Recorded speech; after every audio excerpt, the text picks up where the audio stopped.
Ver no es una mera actividad natural. Aprendemos a ver y nos relacionamos con la mirada a través de ciertas presuposiciones culturales y políticas. La época que vivimos, el estatus social que ocupamos o el medio de comunicación que elegimos nos dispone a cierta comprensión del campo visual. Muchas veces esta comprensión no es políticamente neutra, sino que carga con prejuicios determinados por las relaciones dominantes de poder. Por supuesto, las artes visuales no son la excepción. A veces como síntomas de su contexto social, a veces como instrumentos de manipulación ideológica, las imágenes artísticas han participado en la conformación política de un sentido común visual. ¿Qué debe verse? ¿Qué debe invisibilizarse? ¿Cómo jerarquizar lo que vemos? ¿Qué entender y qué sobreentender? ¿Cómo reaccionar adecuadamente o qué posición asumir ante lo visto? Para poder analizar la complicidad de las artes visuales con ciertas formas de hegemonía política, retomaremos una discusión que a mediados del siglo XX transformó nuestro sentido social del arte. Revisaremos 3 textos fundamentales para pensar cómo la visualidad se ordena bajo regímenes políticos en el arte y en la cultura visual. Muchos otros escritos han aportado desde entonces elementos para esta discusión, pero desde hace más o menos medio siglo, estos 3 textos han servido como punto de partida para la articulación teórica de las categorías de clase, género y raza en el análisis del arte y la cultura visual contemporánea.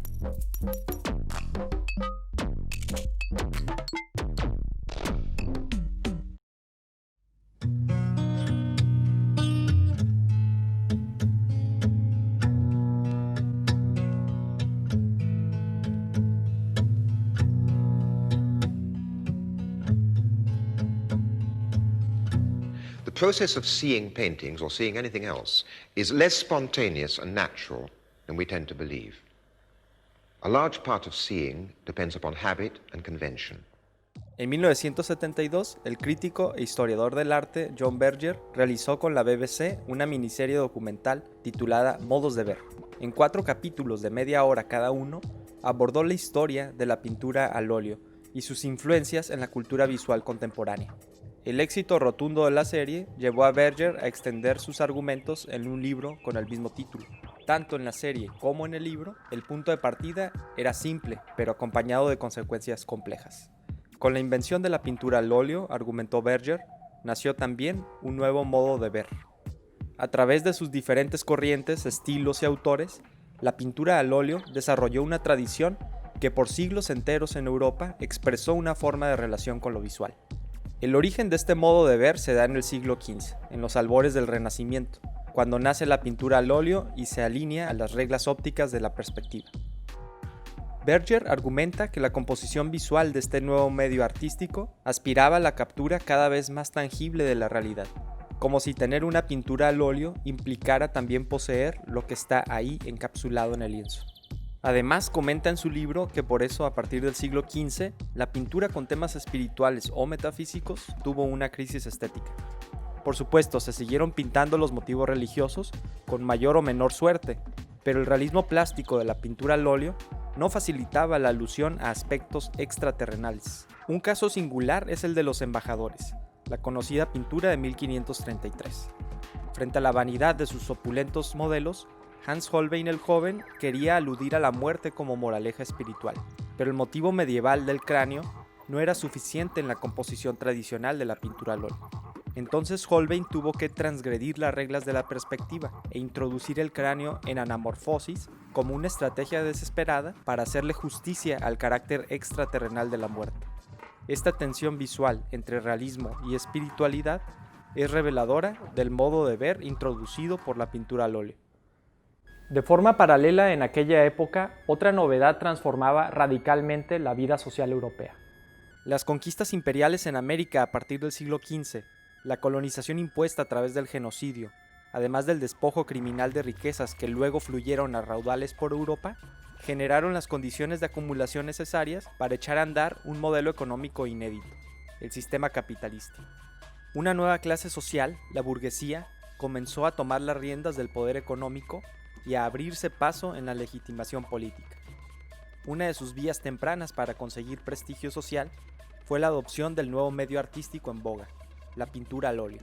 El arte obtuvo así un apoyo económico inusitado para el desarrollo técnico y formal, pero moldeado por los intereses de la nueva clase dominante. Los artistas plásticos, por supuesto, siguieron con sus propias inquietudes estéticas. Sin embargo, el acercamiento de la burguesía hacia el arte influyó de forma determinante en la tradición de la pintura al óleo. Berger lo comenta de esta manera. Un modo de ver el mundo que venía determinado, en último término, por nuevas actitudes hacia la propiedad y el cambio, encontró su expresión visual en la pintura al óleo, y no podía haberla encontrado en ninguna otra forma de arte visual. La pintura al óleo es a las apariencias lo que el capital es a las relaciones sociales. Lo reducía todo a la igualdad de los objetos. Todo resultaba intercambiable porque todo se convertía en mercancía. No solo los cuadros mismos circulaban en el mercado de manera cada vez más indistinguible de las otras mercancías en los circuitos del intercambio capitalista, sino que los temas y contenidos de la pintura al óleo obedecieron cada vez más a la cosmovisión burguesa. El realismo plástico facilitado por la pintura al óleo se abocó a la presentación de sus propietarios como personajes sofisticados, así como a la representación de mercancías de lujo, abundancia material y elegancia en el gusto. Incluso los cuadros mitológicos o religiosos eran poseídos como instrumento social para presentarse como sujetos cultivados o espirituales.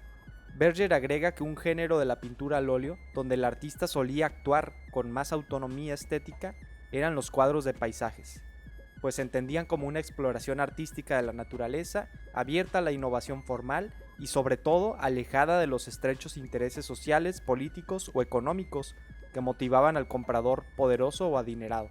Los paisajes parecían no servirle de nada al burgués. Por eso a Berger le resulta tan singular la pintura de Mr. and Mrs. Andrews, de mediados del siglo XVIII. Thomas Gainsborough pinta en este cuadro un bello paisaje, y en primer plano una pareja acompañada de un perro de cacería. Sin embargo, esta pareja no es cualquiera, sino que es la propietaria de este territorio pintado. Y además, su pose no es neutra, sino que comunica cierta actitud de arrogancia y prepotencia. La escopeta de cacería está lista para defender la propiedad privada de extraños que intenten invadirla. Por lo tanto, este cuadro encarna otra tensión al interior de la tradición de la pintura al óleo, la tensión entre la autonomía estética y los intereses de clase. En el régimen burgués, el bello paisaje deviene en propiedad privada a ostentar con altanería a través de la representación pictórica. Según Berger, la tradición de la pintura al óleo tiene su clausura en el siglo XIX. Con la invención de la fotografía y luego del cine, el realismo plástico de la imagen tomaría el camino del progreso tecnológico, mientras que la pintura al óleo renunciaría a su tarea de ser una ventana hacia una realidad encapsulada en una sofisticada verosimilitud plástica.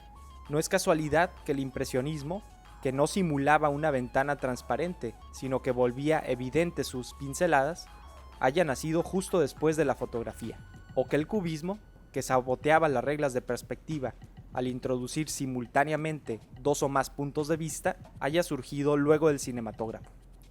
Una tradición entera fue desplazada por nuevos modos de ver, no solo de la foto y el cine, sino también de la televisión, la publicidad y eventualmente el internet.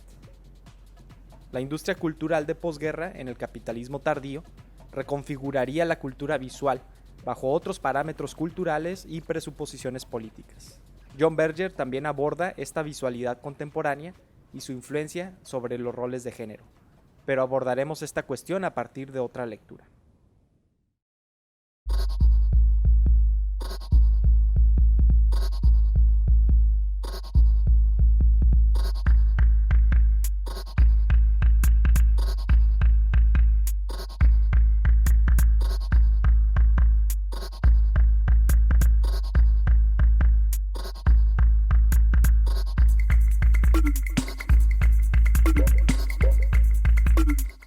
El siglo XX fue un periodo caracterizado por la centralidad imperial de Estados Unidos y el dominio mediático de las industrias culturales. Por eso mismo, el cine norteamericano tuvo un rol hegemónico en la conformación de las relaciones sociales y realidades políticas. El avance de los movimientos sociales y la teoría crítica durante los años 60 y 70 ofrecieron perspectivas inéditas para problematizar la influencia política de los mass media. El feminismo, por ejemplo, formuló nuevos parámetros para pensar críticamente la relación entre las artes visuales y el patriarcado. Placer visual y cine narrativo, de Laura Mulvey, es uno de los textos más influyentes en este sentido. Escrito en 1973 y publicado en 1975 por la prestigiosa revista Screen, este artículo marcó la pauta para la discusión feminista del cine y acuñó los conceptos para el análisis de lo femenino en las imágenes mediáticas. Mulvey propone en este texto un entrecruzamiento entre el feminismo y el psicoanálisis para ofrecer una interpretación política de la representación de la mujer en Hollywood.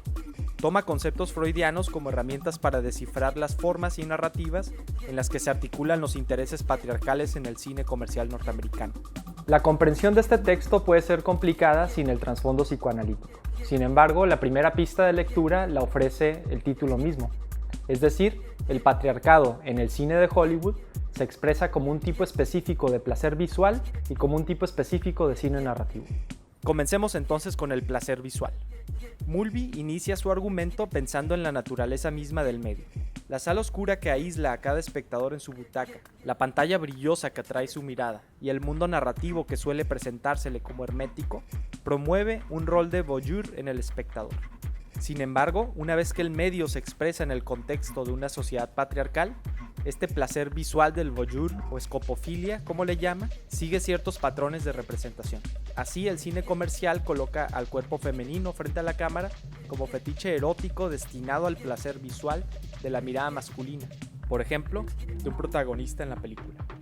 Ante esta representación convencional, el espectador mismo se identifica con este lugar de la mirada masculina. Mulvey sugiere que esto ocurre de forma estructural, sin importar quién se siente en la butaca frente a la pantalla. En un texto retrospectivo de 1981, habla sobre este fenómeno. En Placer visual y cine narrativo, dice Mulvey, estaba interesada en la relación entre la imagen de la mujer en la pantalla y la masculinización de la posición del espectador, independientemente del verdadero sexo o desviación posible de cualquier asistente real en la sala.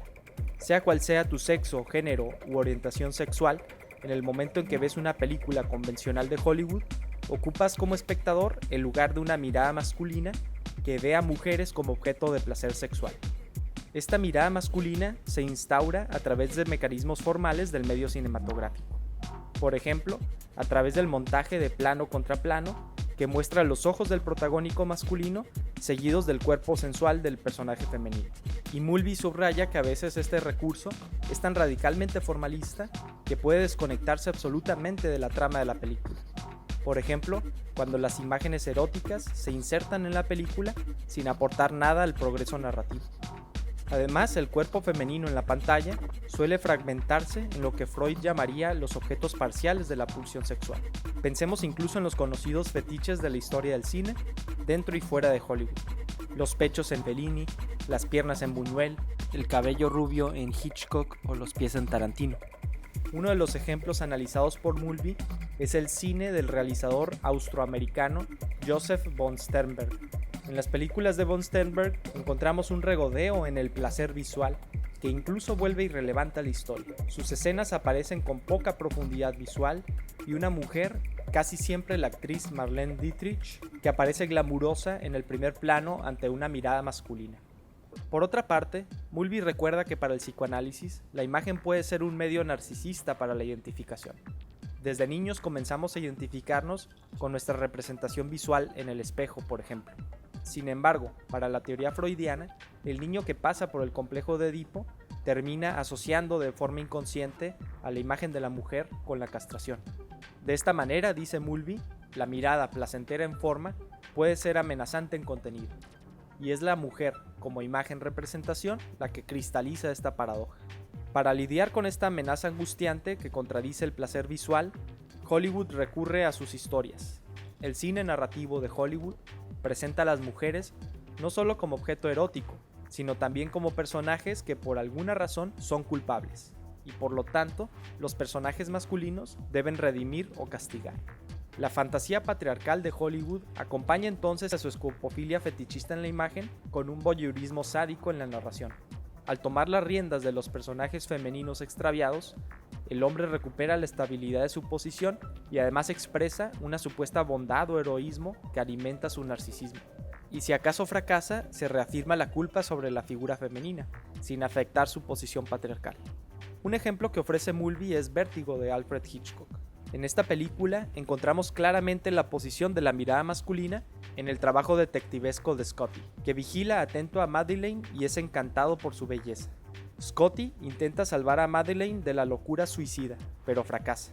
Luego conoce a Judy, y entonces Scotty aprovecha su parecido con Madeleine para sostener la fantasía de no haberla perdido.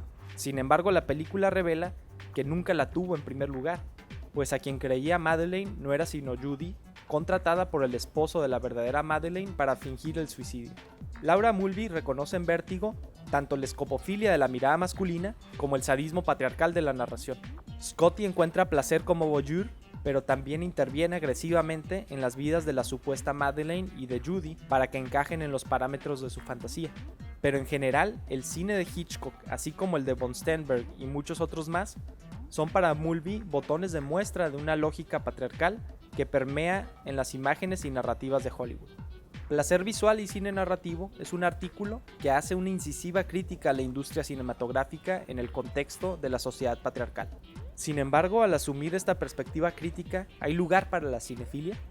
En la segunda edición del libro Visual and Other Pleasures, Laura Mulvey recuerda el contexto que originó a este artículo. Me involucré con el feminismo de 1970. Iba al cine, pero la devoción pura, particularmente hacia Hollywood, era complicada para mí debido a la influencia del movimiento. Sin embargo, el feminismo también me introdujo a la teoría psicoanalítica, que transformó, pero también preservó mi cinefilia, empujando la devoción pura hacia las ideas y las palabras, y dándole una vertiente política. Así, reconocer la dimensión política del cine no necesariamente destruye la cinefilia, sino que puede enriquecerla. Ver las películas desde la perspectiva feminista y psicoanalítica le permitió a Mulvey conocer nuevas maneras de disfrutar el cine por los caminos de la reflexión política. De esta manera, el desmontaje de la crítica social del arte también puede ser considerado una forma de ampliar los horizontes de la experiencia estética.